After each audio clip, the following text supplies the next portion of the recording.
स्वागत है। मैं हूं मनीष कुमार वर्मा। आपको बता दें कि आज चंपई सरकार की कैबिनेट विस्तार होनी है। इससे पहले कांग्रेस नेताओं में बड़ी नाराजगी देखने को मिल रही है। कांग्रेस के नेता नाराज दिख रहे हैं कैबिनेट विस्तार से।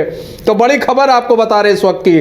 कांग्रेस विधायक अंबा प्रसाद के पिता ने अपना विरोध जताया है। तो बड़ी खबर आपको बता रहे हैं। कैबिनेट में नए चेहरे को मिलना चाहिए मौका, योगेंद्र साव का कहना है।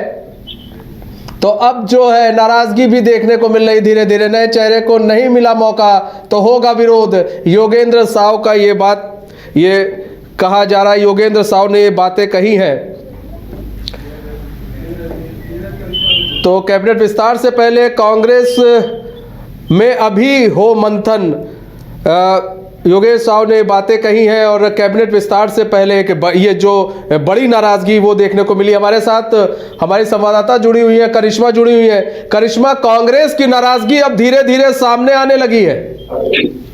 जी देखिए, फिलहाल मैं सर्किट हाउस में मौजूद हूँ और यहाँ पर जितने भी कांग्रेस के विधायक है कहीं ना कहीं नाराज चल रहे हैं। इससे पहले भी पूर्व मंत्री योगेंद्र साव ने एक बड़ा बयान दिया। उनका कहना है कि कैबिनेट जो 4 कांग्रेस के मंत्री थे उनका परफॉर्मेंस बिल्कुल जीरो था। नए लोगों को आगे जाने का मौका मिलना चाहिए, नए चेहरे को मौका मिलना चाहिए, जिसको लेकर योगेंद्र साव ने कहीं ना कहीं यहाँ पर विरोध अपना दर्ज करवाया। उनका कहना है कि जो शपथ आज लेने वाले कई मंत्री के तौर पर आज उन्हें रोकनी चाहिए। कांग्रेस का एक बार फिर से मंथन होना चाहिए और 2 से 3 दिनों के बाद चीजें जब स्पष्ट होगी और सभी जब विधायक सहमति जताएंगे तभी शपथ लेनी चाहिए। ऐसे में जो कह सकते हैं पूर्व मंत्री योगेंद्र साव, उन्होंने अपनी बात को रखा। उनका कहना है कि महिलाओं को जगह नहीं दी जा रही है, महिलाओं को भी जगह देनी चाहिए, जिसको लेकर सभी जो विधायक अपनी अपनी बातों को रखते हुए नजर आ रहे हैं। राज्य ने स्पष्ट रूप से कहा है कि जी हाँ, विधायक नाराज चल रहे हैं। अगर आलाकमान की ओर से ये कहा गया है कि 3 मंत्री जो थे उन्हें बदलना चाहिए, नए चेहरे को लाना चाहिए, तो आखिर पेच कहां फंस रहा है। तो कह सकते हैं सभी विधायक जो है एक एक करके अपनी बातों को यहाँ पर रखते हुए नजर आ रहे हैं और इनका स्पष्ट रूप से कहना है कि नाराज हम लोग हैं। लेकिन दूसरी ओर अगर हम लोग प्रभारी या फिर अध्यक्ष की बात करेंगे तो उनका स्पष्ट रूप से कहना है कोई भी नाराजगी जो है वो नहीं देखने को मिल रही है। सभी जो विधायक अपनी बातों को यहाँ पर रख रहे हैं, काफी अच्छे तरीके से अपनी बात को रख रहे हैं। कोई भी यहाँ पर जो लड़ाई या फिर कह सकते हैं कि जो विधायक अपनी बातों को यहाँ पर रख रहे, विरोध कर रहे, कोई भी विधायक नाराज नहीं चल रहे। तो कह सकते हैं बहुत कॉन्फ्लिक्ट हो रहा है। एक और जहां अध्यक्ष राजेश ठाकुर का कहना है कि विधायक नाराज नहीं है, विधायकों के बीच जाएंगे वो और अपनी बातों को रखेंगे और उनसे ये जानने और समझने की कोशिश करेंगे कि आखिर उन्हें क्या परेशानी हो रही है। और आपने देखा कि जो पूर्व मंत्री योगेंद्र साव, उन्होंने स्पष्ट रूप से कह दिया है कि पहले मंथन होने की जरूरत है। आज जो शपथ लेने के लिए कई जो विधायक है, मंत्री है, वहां पर जाएंगे, लेकिन रोकनी चाहिए कांग्रेस को, एक बार फिर से मंथन करने की जरूरत है। तो कह सकते हैं कि तमाम विधायक जो है कांग्रेस के एक करके यहाँ पर पहुंच रहे। एक बार अंदर की तस्वीर हम अपने दर्शकों को दिखाएंगे। मनीष की देखिए किस तरीके से जो हलचल है वो इस वक्त काफी तेज हो गई है। विधायकों का आना शुरू हो गया है। सभी विधायक अपनी बातों को यहाँ पर जरूर रख रहे हैं, लेकिन उनका कहना है कि फिलहाल वो लोग पहले बैठक करेंगे, उसके बाद विचार विमर्श करेंगे कि आखिर उन्हें करना क्या है। 107 कमरा नंबर जहां है वहीं पर तमाम जो विधायक है वो बैठे हुए हैं और विचार विमर्श कर रहे। देखिए शिल्पी नेहा तिर्की के साथ साथ अंबा प्रसाद, सोनाराम शिंकू, उसके साथ कई जो विधायक है वो यहाँ पर मौजूद है। तो कह सकते हैं कि सभी लोग यहाँ पर नाराज है। कहीं ना कहीं बैठक हो रही है और कई जो विधायक है वो फ्रस्ट्रेशन में ये जरूर बोल दिए हैं कि हाँ, हम लोग नाराज चल रहे हैं। तो कह सकते हैं कि फिलहाल बैठक जो है वो चाहिए मनीष। और ऐसे में अब ये कहना भी गलत नहीं होगा कि सभी जो विधायक है अब एक बार फिर से प्रभारी जी मीर के समक्ष अपनी बातों को रखेंगे, राजेश ठाकुर के समक्ष अपनी बातों को रखेंगे और ये समझाने और बताने की कोशिश करेंगे कि नए चेहरे को भी मौका मिलना चाहिए। देखिए यहाँ पर ये भी खबर सामने आ रही है कि जेएमएम की ओर से परिवर्तन जरूर देखने को मिलेगा। तो इनका भी कहना है कि कांग्रेस में आकर क्यों नहीं परिवर्तन होगा, क्यों जो पुराने चेहरे हैं उन्हीं को मौका मिल रहा है, क्यों नए चेहरे को आगे नहीं रखा जा रहा है। तमाम जो कांग्रेस की महिला विधायक है, चाहे हम शिल्पी नेहा तिर्की की बात कर लेंगे, अंबा प्रसाद की बात कर लेंगे, दीपिका पांडे सिंह की बात कर लेंगे, सभी लोग अंदर बैठी हुई है। विचार विमर्श हो रहा है कि आखिर किस तरीके से तमाम चीजों को आगे लेकर जाना है। लेकिन कई विधायकों ने यह भी कहा है कि कई जो विधायक है कांग्रेस के वो राजभवन नहीं जाएंगे 4 बजे जब शपथ लिया जाएगा। तो कह सकते हैं कि चीजें स्पष्ट होगी। सभी लोग अंदर बैठे हुए, चाहे प्रभारी हो, अध्यक्ष हो, सभी लोग अंदर बैठे हुए हैं, विधायकों से 1 to 1 कर रहे हैं और ये समझने की कोशिश कर रहे हैं कि आखिर विधायक के मन में क्या चल रहा है। तो आने वाले समय में चीजें जरूर स्पष्ट होगी मनीष, लेकिन हलचल जो है इस वक्त काफी तेज हो गई है। जी हलचल काफी तेज हो गई, बढ़ गई है।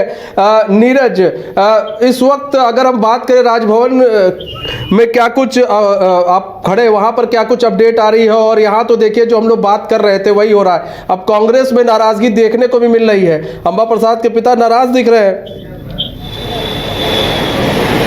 बिल्कुल, देखिए हमने पहले भी कहा था कि इसी को जो है जोड़ तोड़ की कोशिश की जा रही है। किस तरह से जो है जो विधायक हैं उनके आपस में बैठाया जा रहा है, एक नाम निकालने की कोशिश की जा रही है। जोड़ तोड़ इसलिए मैं कह रहा हूँ कि कुछ नए नाम जो है वो शामिल किए जाएंगे और कुछ पुराने नाम जो है वो हटाए जाएंगे, यानी कि नए मंत्री बनाए सकते हैं और जो पुराने मंत्री हैं वो हटाए जा सकते हैं। और अगर बात करूँ, देखिए झारखंड मुक्ति मोर्चा के तो 3 नाम जो है लगभग कंफर्म हो चुके हैं, जिसमें बैद्यनाथ राम और दीपक बरुआ ये पहले से कंफर्म थे। अब एक जो है बसंत सोरेन का नाम कंफर्म है, क्योंकि बसंत सोरेन परिवार से संबंध रखते हैं, क्योंकि सोरेन परिवार से एक सदस्य को मंत्री पद का शपथ जो है वो दिलाना था, तो सोरेन परिवार से बसंत सोरेन कंफर्म हो गए हैं। और जिस तरह से हमने कुछ देर पहले बात की थी और ये कहा था कि जो 3 नाम हैं वो भी कंफर्म रहेंगे, जिसमें एक बेबी देवी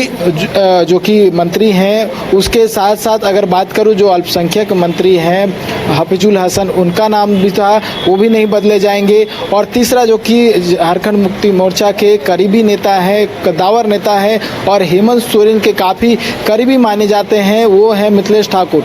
ये 3 नाम पहले से कंफर्म था, यानी कि ये 3 पुराने नाम थे और 3 नाम जो मैंने पहले बताए ये नाम जो है नए हैं। तो कुल मिलाकर बात करूँ तो 7 झारखंड मुक्ति मोर्चा के मंत्री हो सकते हैं, क्योंकि 9 गाड़ियां जो है कुछ देर पहले राजभवन पहुंची है और 9 गाड़ियों में वो 9 मंत्री जो है वो सवार होकर राजभवन के बाहर निकलेंगे। तो ये कंफर्म हो गया है कि आज जो राजभवन में शपथ ग्रहण होना है, उस शपथ ग्रहण में 9 मंत्री जो है शपथ लेते हुए हमें दिखाई देंगे।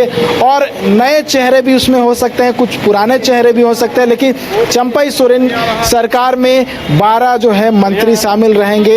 इससे पहले जब हेमंत सरकार थी उसमें एक पद खाली था, 11 मंत्री थे हेमंत सोरेन को मिलाकर, लेकिन चंपई सोरेन की सरकार में हो सकता है कि 12 मंत्री हमें देखने को मिले। और इसका एक तरह से अगर हमें पहले से जो उम्मीद था उसके हिसाब से जो 9 गाड़ियां पहुंची है उससे हमें अंदेशा कहीं ना कहीं लग गया है कि आज जो शपथ ग्रहण होना है उसमें 9 मंत्री जो है शपथ लेते हुए दिखाई देंगे। तो देखिए कुछ देर में जो है कंफर्म हो जाएगा। हालांकि कांग्रेस की ओर से अभी तक स्पष्ट जानकारी नहीं मिल पाई है कि कांग्रेस के वो कौन से 4 नाम होंगे या फिर 5 नाम होंगे, ये क्योंकि एक पद को लेकर अभी भी संशय बरकरार है कि जो खाली पद था वो कांग्रेस कोटे से रहेगा या फिर झारखंड मुक्ति मोर्चा से। तो ये एक संशय अभी भी बरकरार है, लेकिन कांग्रेस को लेकर क्लियरिटी जो है अभी तक नहीं आई है। और देखिए यहाँ से जो गाड़ियाँ हैं वो चल रही है।